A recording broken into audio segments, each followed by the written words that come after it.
मी फक्त तुम्हाला औंढा-नागनाथांनी एवढंच मी तुम्हाला विनंती करतो की आतापर्यंत कळमनुरी विधानसभेमधला इतिहास आहे की आपण सर्वांनी एका ताकदीने एका दिलानं या कळमनुरी विधानसभेमध्ये निष्ठावंताचा भगवा आपण फडकत ठेवलेला आहे।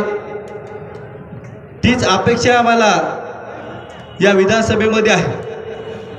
औंढा-नागनाथमध्ये काय झालं, काय होते, काय कामं केले, काय नाही केले हे मला खरं पाहिलं तर सांगायची गरज नाही। विकास पुरुष, देवदूत बरंच काही व्हॉट्सअपला आपण बघतो। या औंढा-नागनाथमध्ये 64 कोटीचा निधी आला। आता तुम्ही आजूबाजूला बघितलं असेल कुठं विकास तुम्हाला दिसला का, एखादं काम तुम्हाला इथं झालेलं दिसलं का? मला तर असं वाटत नाही।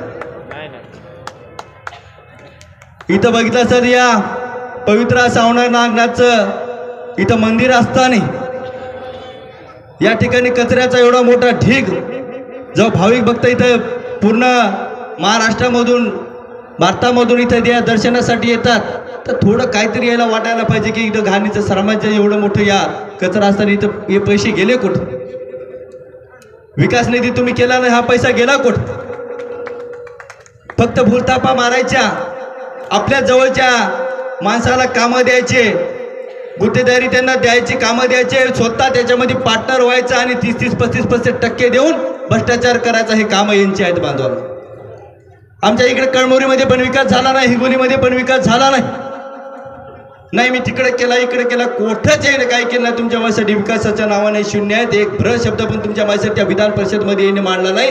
असा आमदार आपल्याला चालणार का, हा प्रश्न मोठा आहे।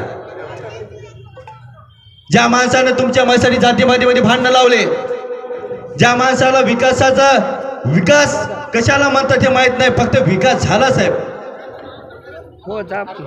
विकास झाला, स्वतःचा याने विकास करून घेतला। एका अंगठ्याच्या जागी 10 अंगठ्या झाल्या, गळ्यामध्ये साखळ्या झाल्या, कार्यकर्त्याच्या गळ्यामध्ये साखळ्या झाल्या। 400, 300 गाड्या, त्या स्कॉर्पिओ काळ्या फिरायला, हा विकास झाला। हायवा या हिंगोली जिल्ह्यामध्ये नुसते या 200-300 हायवा फिरायला, हा विकास झाला।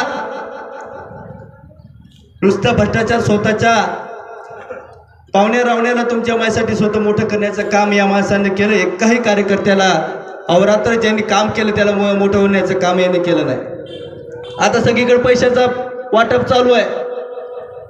यांच्या कार्यकर्त्याची एवढी वाईट परिस्थिती झाली दादा, यांच्या हातात 1 रुपये दे, स्वतःचेच पाहुणे, स्वतःचेच मेवणे, स्वतःचेच भाचे, हे त्या दरवाज्यातून असं फाईल ते म्हणजे तू बाहेर थांब, चौकीदार सारखं बाहेर थांब, आम्ही बघतो काय करायचं। एवढी वाईट परिस्थिती, त्याच्यामुळे तुमच्या भाषेत ते पण यायला मतदान करणार नाही यात काही शंका नाही। टारपे साहेब एक चांगला माणूस आहे, काम करणारा माणूस आहे, एक हुशार व्यक्तिमत्व, डॉक्टर असलेला माणूस आहे आणि डॉक्टरला चांगलं माहीत आहे की गद्दाराचं ऑपरेशन कसं करायचं। या ठिकाणी तुम्ही लोकसभेला खासदार साहेबांना प्रचंड मताने निवडून दिलं। खासदार साहेबांना 4 महिने झाले ते खासदार झाले, ते खासदार साहेब झाले, खासदार तुम्ही केल्याच्या नंतर त्या माणसांनी ते कमीत कमी 5-6 मीटिंग लावल्या।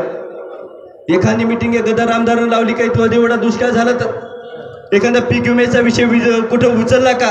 4 लाख शेतकऱ्याचा पीक विमा याने खाल्ला, या लोकांना तुम्ही मतदान करणार का? ज्या पोराच्या ते कधी चहा पित नव्हतं, एखादं कोणतं व्यसन त्याला नव्हतं, त्याच्या हातामध्ये दारूची बाटली आली, त्या लोकांना तुम्ही मतदान करणार का? आपण कुठेतरी विचार करायला पाहिजे। बोलायचं खूप काय आहे, पण मी सर्वांना विनंती करतो, येणाऱ्या 20 तारखेला आपण सर्वजणांनी एका जुटीने, एका ताकदीनं या गद्दाराला पाडण्यासाठी सज्ज व्हावं आणि येणाऱ्या 20 तारखेला संतोष टारपे साहेब